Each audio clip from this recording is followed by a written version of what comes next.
So I originally recorded a reaction video to the new Star Wars Episode 7 trailer that just released tonight during halftime of Monday Night Football. But of course, as timing would have it, my internet went down. I decided to go ahead and do a trailer breakdown. This trailer blew me away. It's got me really, really excited about the film. Let's take a look at the trailer again, break it down, and see what's going on.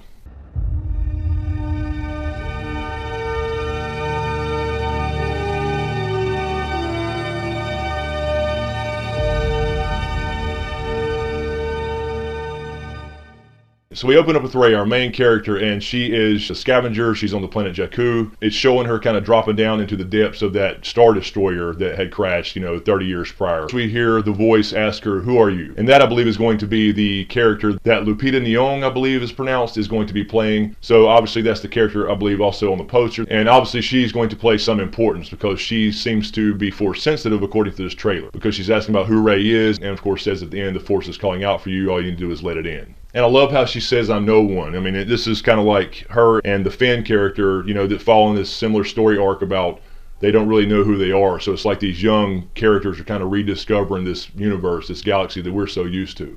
And then, of course, we have Finn, who, again, is a stormtrooper defected from the First Order. It kind of parallels with Rey's character on, he was raised to fight, and he's realized now that the First Order is not what he thought it was, probably due to the fact that he sees Kylo Ren do some things he doesn't agree with when he goes on this first mission we're probably going to see, and he of course defects and gets shot down and crashes on Jakku. So we see him kind of probably discovering the rebellion, coming over the hill there and finding this little settlement, and that's probably where he's going to meet Rey. And he knows something's going on because he's force sensitive, so he's probably felt some things over his lifetime, but he don't really understand what they are. And then we come to Kylo Ren, and I love his damn voice. I was kind of skeptical on how Adam Driver was going to sound in the mask, but that sounds pretty damn epic to me. And this really confirms what we've been saying, is that he's this Sith artifact collector. He's talking to the helmet of Darth Vader. Looks like he's probably scavenged a few parts on it too to make his own mask. He is under this impression that Darth Vader and the Empire were the good guys. So I think he's been led to believe that they were doing something great in the galaxy versus controlling the galaxy, and he wants to continue his legacy. That tells me that it's probably confirming that he is related, whether he ends up being the other Solo kid and Rey's brother, which I think he is, or possibly a Skywalker. But I think if they do the Skywalker line directly in this movie, at least, they'll have to go back and explain what Luke's been doing. It seems to me that he's been MIA for the last 30 years or so. We also didn't see him in this trailer as well. I think J.J. Abrams wants him to be revealed in the movie only, so he won't be used in any promotional materials. And of course we see Kylo using the Force trying to apparently interrogate somebody they had captured, although I'm not sure he knows quite what he's doing with that, but it seems to cause him some pain. And then of course we see the epic shots with the Falcon escaping the TIE fighters, and this is probably after Han meets up with Rey and Finn, and it's really, really cool to me now. I kind of knew this concept ever since I've been looking into this movie. These young characters don't really know anything about what happened, 30 years prior and beyond. They haven't seen Force users, Jedi. I just thought it was awesome when you hear her say, "We heard the stories about things that have happened," and then Han's there on the Falcon saying, "It's all true. The dark side, the Jedi, they're real." So everything that we've seen in the past as far as Jedi, the Sith, the dark side, the light side, and the Force itself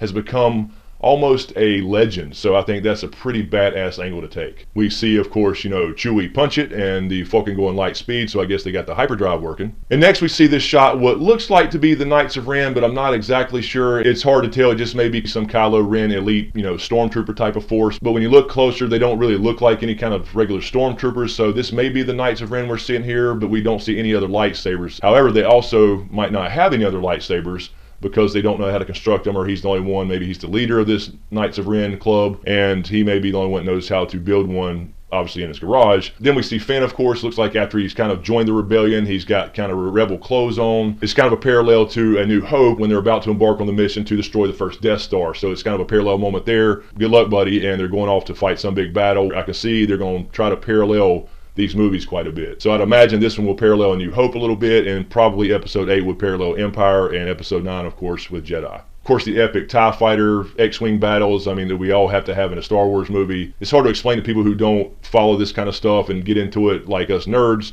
But, this kind of shit brings chill bumps to see this shit coming back to the big screen. I'm a fucking 5-year-old again. Now, in this next scene, we see Han leading Finn and Rey up to some kind of temple or something with a lot of flags. I want to thank my friend Tanner, who emailed me a screenshot of the trailer where he caught this. It's such a quick scene, I didn't notice it the first 4 or 5 times I watched it. There's a Mandalorian logo on one of the flags hanging up on top of this building or this temple or this castle, whatever in the hell it is. So that's very interesting. It may tie in some Boba Fett stuff, or maybe we'll see somebody else that's related to the Mandalorians. Although this may be where Luke's holed up. There seems to be a droid outside guarding it. Again, thanks to Tanner for pointing that out. Then we see a quick shot of Luke, touching R2, and that's all we're going to see of him until the actual movie. But that coincides right when Han says they're real, we're talking about the Jedi. So again, you have Rey and Finn, with these feelings being force sensitive. They're not really sure what that means. He's kind of confirming, yeah, everything you feel is real. Everything you've heard is absolutely correct. You've never seen it, but we're about to show you. Then we see Rey kneeling over the body. A lot of people have been saying online tonight this is Chewbacca because you see some fur or something there. I don't think it's Chewie. She wouldn't be crying like that over Chewie even if he was dead, because she shouldn't know him that well yet. So I think it's going to be the Max von Sydow character who's going to be the de facto leader of this little settlement on Jakku. More epic dogfights, which I just fucking love. I love the sound of a TIE fighter going by. Of course, we get to see Leia for the first time, and she's kind of distraught or upset when Han's hugging her. So I'm thinking this may be a moment where she discovers that her son Kylo is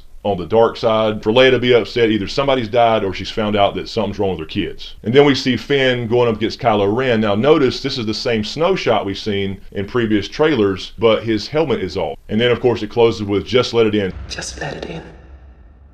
So this alien character is talking to apparently Rey and saying, look, what you've been feeling is real. It's the Force. Just let it in. I fucking love this trailer. I've watched it probably 10 times now. I'm really super excited about it. Anyway, let me know what you guys think. I thought it was fucking epic. I love the music. I love the scenes. I'm kind of getting more into the story with actually seeing this kind of action now. It's making me feel a little bit better about the whole Disney takeover. Anyway, thanks again, guys. Let me know what you think about the trailer. Let me know if you see anything that I may have missed. And thanks again, Tanner, for sending me that email about the Mandalorian logo. I'm sure a lot of people missed that. I certainly did. It was such a quick scene. Be sure to subscribe to get everything. Thanks for watching, and we'll see you next time.